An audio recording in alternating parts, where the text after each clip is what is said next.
حدیث مبارکہ میں ہے جس کے راوی امیر المؤمنین سیدنا علی المرتضیٰ رضی اللہ تعالیٰ عنہ ہے کہ تاجدار کائنات صلی اللہ علیہ وآلہ وسلم نے ارشاد فرمایا ادبوا اولادکم علی ثلاث خصال، فرمایا کہ تم اپنی اولاد کو 3 خصلتیں سکھاؤ۔ کتنی عادتیں سکھاؤ؟ 3۔ ادبوا اولادکم علی ثلاث خصال، تم اپنی اولاد کو 3 باتیں سکھاؤ۔ ان میں سے پہلی بات جو رسول کریم صلی اللہ علیہ وسلم نے حکم فرمایا کہ حبی نبیکم، تم اگر اپنی اولاد کو کچھ سکھانا چاہتے ہو، اپنی اولاد کو کچھ دینا چاہتے ہو، تو کیا کرو؟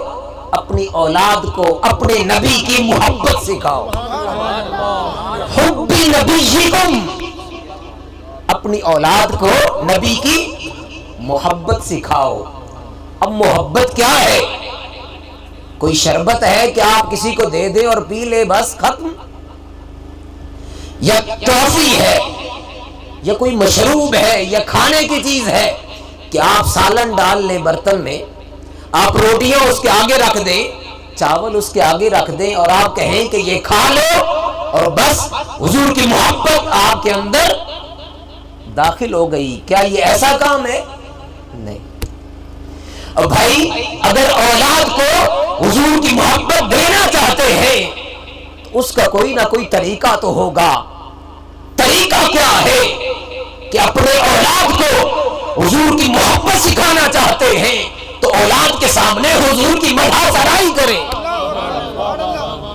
اولاد کو حضور کی محبت سکھانا چاہتے ہیں تو حضور کی زلفوں کی باتیں کرو، والضحیٰ چہرے کی بات کرو۔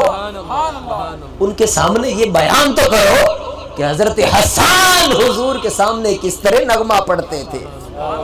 ان کے سامنے یہ بیان تو کرو کہ حضور کا لب و لہجہ کیسا تھا، گفتگو کرتے تو حضور کی گفتگو کیسے ہوتی۔ اپنی اولاد کو بتاؤ تو صحیح کہ حضور کا اسوہ اور طریقہ کیا تھا، حضور دوسروں کے ساتھ لین دین کیسے کرتے تھے، حضور چلتے کیسے تھے، حضور بیٹھتے کیسے تھے۔ حضور کی آپ نے محبت سکھانی ہے تو کچھ تو کرنا پڑے گا نا۔ ان کو بتائیں کہ حضور بچوں کے ساتھ کس طرح محبت سے پیش آتے، ان کو بتائیں کہ کس طرح حضور نبی اکرم صلی اللہ علیہ وسلم راستے میں جاتے اور میدان میں بچوں کو کھیلتا ہوا دیکھتے، حضور وہاں رک جاتے اور ان کے ساتھ محبت اور پیار کرتے۔ پھر یہی نہیں، جب وہاں سے چلتے حضور اپنی سواری پر ان بچوں کو بٹھا لیتے۔ ارے یہ حضور کی محبت ہے۔ آپ اگر اپنی اولاد کو بتائیں گے ہی نہیں، اور ایسے موقعوں پر اگر آپ میوزک کی محافل سجائیں گے اور قرآن اور حدیث اور حضور کا اسوہ، حضور کا طریقہ ان کے سامنے نہیں رکھیں گے تو کیا ان کے دلوں میں حضور کی محبت آ جائے گی؟ ارے ان کو بتائیں تو صحیح کہ حضور جب پنگھوڑے میں تھے تو کیا کرتے تھے، حضور پنگھوڑے میں تھے تو کس طرح چاند کو اشارہ کرتے، اور چاند حضور کے اشارے پر کبھی دائیں ہوتا کبھی بائیں ہوتا۔ ارے بتائیں تو صحیح، حلیمہ سعدیہ اپنے گھر ہوتی، سوئی گم ہو جاتی، اور تاجدار کائنات کے جسم مبارک سے حضور کے چہرہ انور سے اتنی روشنی ہوتی کہ حضرت حلیمہ سعدیہ اس سوئی کو تلاش کر لیتی۔ اپنی اولاد کو بتائیں تو صحیح، پھر ان کو بتاؤ تو صحیح کہ حضور پر اگر آپ درود پڑھو گے تو اس درود کا فائدہ کیا ہے، اس کا ثواب کیا ہے، اور اس درود پڑھنے سے حضور کا کس طرح قرب نصیب ہوگا۔ اولاد کو بتائیں تو صحیح کہ حضور نبی اکرم صلی اللہ علیہ وآلہ وسلم کا جب نام لیا جائے تو کیا کرنا ہے، صلی اللہ علیہ وآلہ وسلم پڑھنا ہے۔ اور پھر اس سے بڑھ کر ہم نے بتانا ہے کہ جب حضور کا نام نامی اس میں گرامی آئے تو کیا کرنا ہے، انگوٹھوں کو چوم کر آنکھوں پہ لگانا ہے اور کہنا ہے قرۃ عینی بک یا رسول اللہ، آقا آپ تو ہماری آنکھوں کی ٹھنڈک ہیں۔ یہ کون بتائے گا؟ کوئی اور؟ بھائی آپ کی ذمہ داری ہے، باپ کی ذمہ داری ہے کہ وہ اولاد کو بتائے کہ حضور کا اسوہ یہ تھا، حضور کا طریقہ یہ تھا، حضور کا بولنا اس طرح کا تھا۔ اور پھر ماں کی بھی ذمہ داری ہے، ماں گھر کا کھانا بھی بناتی ہے، جھاڑو بھی دیتی ہے، کیوں نہ اس کھانا بنانے میں بھی حضور کی محبت ڈال دی جائے؟ ناشتہ ہر گھر میں بنتا ہے یا نہیں؟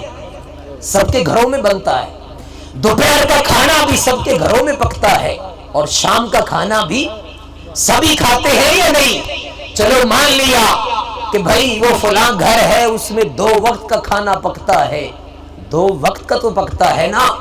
اب ماں کس طرح اپنی اولاد کو حضور کی محبت سکھا سکتی ہے؟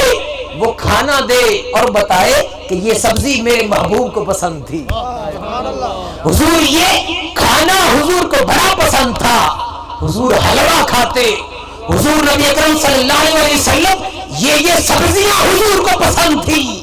اب اولاد، ماں کیا کر رہی ہے؟ اپنی اولاد کو کھانا کھلا رہی ہے، مگر کھانے کھانے میں حضور کی محبت ان کے دلوں میں ڈالے بھی جا رہی ہے۔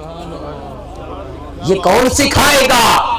یہ ہمارا فرض ہے کہ ہم اپنی اولاد کو محبت رسول سکھائیں۔ اور میں نے پہلے عرض کیا کہ یہ 2 ٹائم یا 3 ٹائم کی ڈوز نہیں ہے کہ ڈاکٹر کہیں کہ یہ 3 دن کی اینٹی بایوٹک لے لیں یا 5 دن کی لے لیں، بخار اتر جائے تو ختم نہیں بھائی۔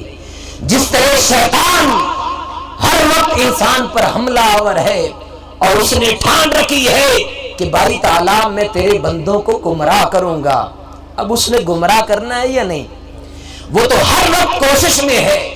مثال کے طور پر جس طرح اب فوج ہے وہ بارڈر پر کھڑی ہوئی ہے، اب ہر وقت جنگ کا سما تو نہیں ہوتا یا جنگ کا سما ہوتا ہے نہیں، لیکن پھر بھی وہ ہر وقت چوکنا رہتے ہیں، اپنی تیاری میں رہتے ہیں، ٹریننگ کرتے ہیں، کوشش کرتے ہیں کہ کسی بھی وقت کوئی مشکل وقت آ سکتا ہے۔ تو بالکل اسی طرح اگر ہم اپنی اولاد کو محبت رسول سکھانا چاہتے ہیں، ان کے دلوں میں عشق مصطفیٰ کو داخل کرنا چاہتے ہیں، تو ہمیں بھی ہر وقت ان کو محبت رسول کے جام پلانا ہوں گے، ان کو ہر وقت تاجدار کائنات صلی اللہ علیہ وسلم کی محبت کا درس دینا ہوگا، تب جا کر وہ اس قابل ہوں گے کہ کہیں بھی اگر شیطان کا حملہ ہوتا ہے تو وہ کھڑے ہو کر اس کا مقابلہ کر سکتے۔